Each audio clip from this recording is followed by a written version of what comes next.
Hey friends, welcome back to the Courageous Stylist channel. In this video today, I'm going to be talking about 5 things you should know after graduating cosmetology school. So if you are a new cosmetology graduate or if you are just a new stylist, keep on watching. I remember when I was first graduating from cosmetology school, I was young, I was actually 17. I went to a vocational high school. So when I was done, I honestly just felt really lost. A lot of people that I graduated with weren't pursuing cosmetology, they were going to college. And I kind of felt like, should I be doing the same? Am I on the right path? What am I gonna do? Social media wasn't what it is today. Instagram actually had just come out the year that I graduated from cosmetology school. So it was brand new and it just wasn't the marketing tool that it is today. So I really had to find my way and find my right people. At first, I didn't have any good mentors. I didn't have anyone that I could look up to, and I didn't have anyone that I saw online that I could look up to or follow. So I just kind of felt lost and really needed some guidance. Fast forward, I did eventually find my people and I did find some really great mentors. So now I am 11 years into my career. I'm actually now a salon owner for 2.5 years now, and I really want to share my experience with you guys. Here are a few things that I wish I knew when I was done cosmetology school. Number 1, clients won't magically appear in the salon for you. This is a really tough hurdle that I personally went through and that I feel like all stylists go through. I actually think it's harder nowadays because of social media, just on the simple fact that when I was done school, there was really no social media. You couldn't compare yourself to others. And all I knew was my bosses were telling me that I had to be there every day and that I just had to get clients and wait and work for it. So nowadays, I think it's a little bit harder just because you can compare yourself to people your age or even people who are more experienced than you. And unfortunately, we can see people posting online every single day how much money they made in a day, how many clients they had in a day, and how quickly they built their clientele. It truly is different for everybody, and you need to honestly just try to stay on your own path as much as you can. It's gonna be really hard at first, and I completely understand that spending X amount of dollars on your education in school, it's like tens of thousands of dollars.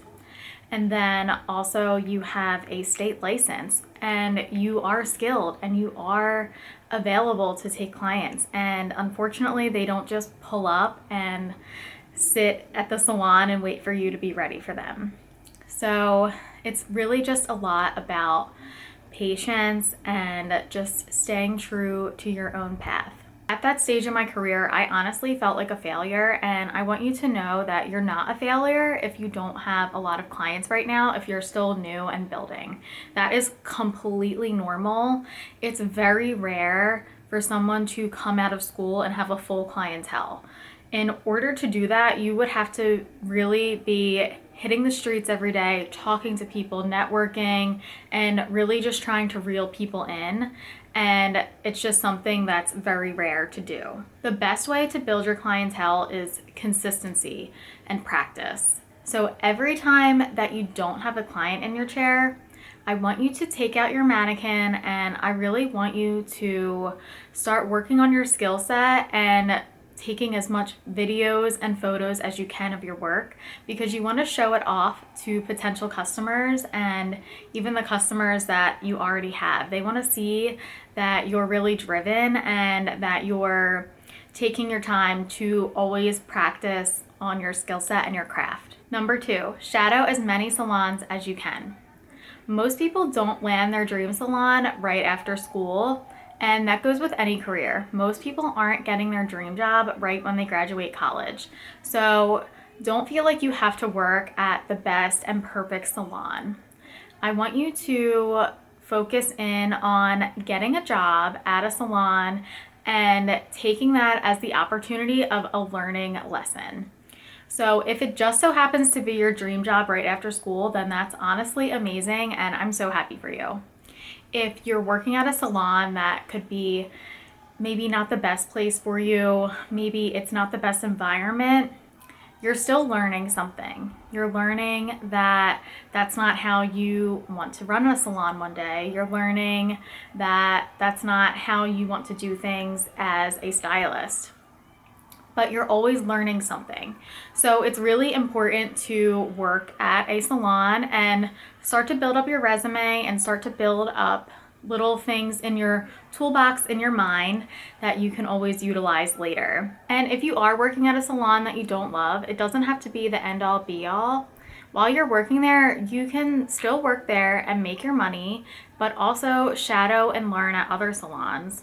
Some salons allow you to shadow for free and kind of just hang out, see what their environment's like, see how they run their salon, and maybe you'll find some close mentors at that salon. It's really important to just always have the door open for other opportunities.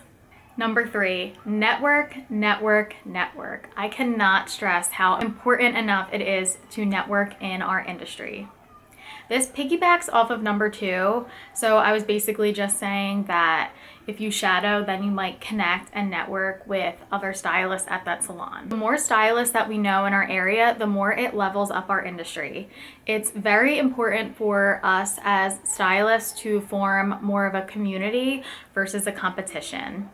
And I say that because we really want to level each other up and we really want to build up each other, especially woman to woman. Life is all about the who you know, and that is so true in our industry.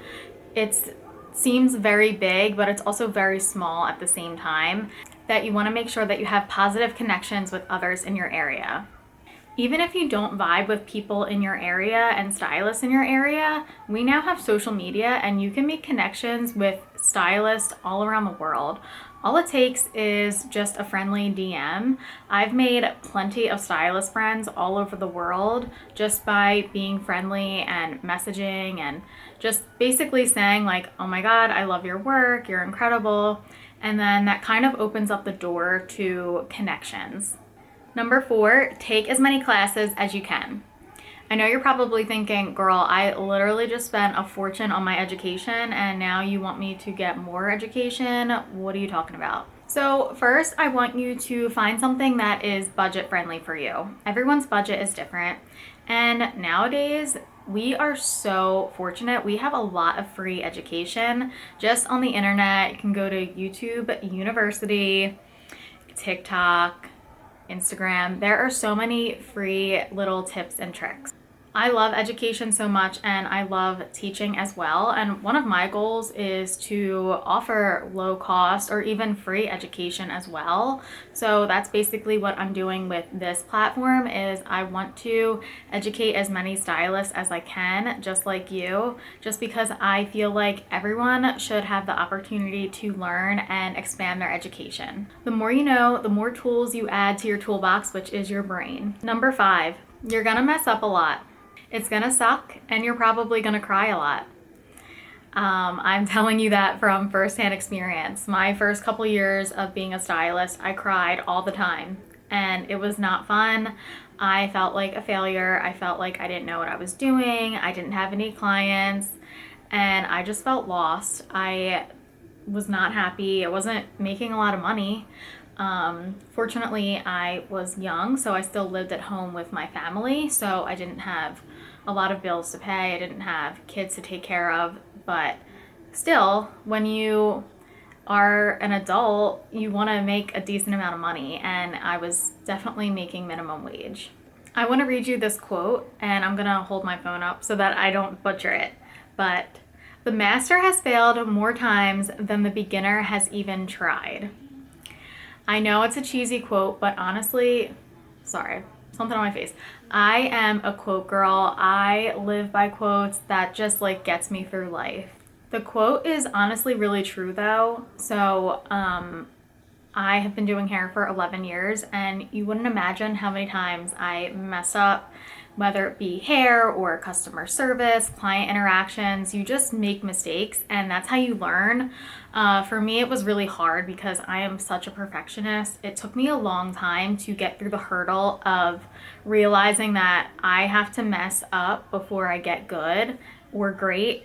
And that's just a really hard pill to swallow, and it was really hard for me to swallow just because I never wanted to be the stylist at the salon that was the one that people were talking about, like, don't go to her, or God forbid they write a Google review on me that I messed up their hair. I was just so scared of disappointing people, letting people down, and just not being an amazing stylist. But the truth of the matter is, you're not going to be good when you first start. You just don't have the experience, and you get experience by making mistakes. It's not fun, but that's just the reality of life. You also have to realize that it's not brain surgery, it's not heart surgery, this is not serious stuff. It's hair. So hair can be fixed, hair will grow, the color will come back, it can be fixed. Just realize that this is a material thing, and it's a luxury service as well. People don't need their hair done, it's more of a want. So just keep that in mind when you make mistakes, that this isn't the end of the world. I'm gonna bring it back to a point I said earlier about consistency, and that's really just how you get better, is consistency. So consistency with practicing. So just always be practicing and always try to be as consistent as you can. And if that means that you have to write everything down after your client leaves, then that's what you have to do to be consistent. And the more consistent you are, then the more confidence you get, and then that is how you start radiating that off onto people. People can feel energy, and clients can feel if you're confident or not. Fake it till you make it is definitely real in this industry, but people can also feel energy. So as long as you are confident in yourself, you're wearing a great outfit, you're feeling good with how you are and how you look, then that's gonna radiate off into your work. Number 6, this is just a little bonus, but I've said it a few times already. Bring out your mannequin. You need to be on your mannequin all the time. That's honestly how I built a pretty solid clientele. So every time I didn't have a client, I had a mannequin, and I worked on the mannequin on the floor in the salon. And it was awkward at first, but people were staring at me. People are asking me, oh, what are you doing? Whether it's clients or coworkers of mine. And people started to realize, like, oh, that girl is practicing. Oh, she's doing really cool things. And because social media was still so new, I was the only stylist at my salon that was on social media. So I was posting these mannequins on my social media, and people were finding it. So what happened is because I was still so young and new, I didn't have a clientele, but I could take the people who were last minute calling in, or if a stylist happened to be sick or on vacation, then the client would ask for me because they were confident in me, because they saw that I was practicing at work every single day. Was I getting paid for that? Unfortunately not, but that's just the way it is. I wanted to be good, and I wanted to prove that I had what it takes to work at that salon. So I wanted to show my bosses that I was here and I was ready to show up every single day and do what it had to take to get my own chair. So it's really just about practicing and showing up every single day excited and really wanting to be there. I don't want you to be embarrassed about working on a mannequin. I want you to be proud, and I want you to show it off. Thanks for tuning into this video on the Courageous Stylist channel. If you have any questions, if you're a new stylist or in cosmetology school, please drop them in the comment section. I would love to talk to you, and I cannot wait to see you on the next video. Bye.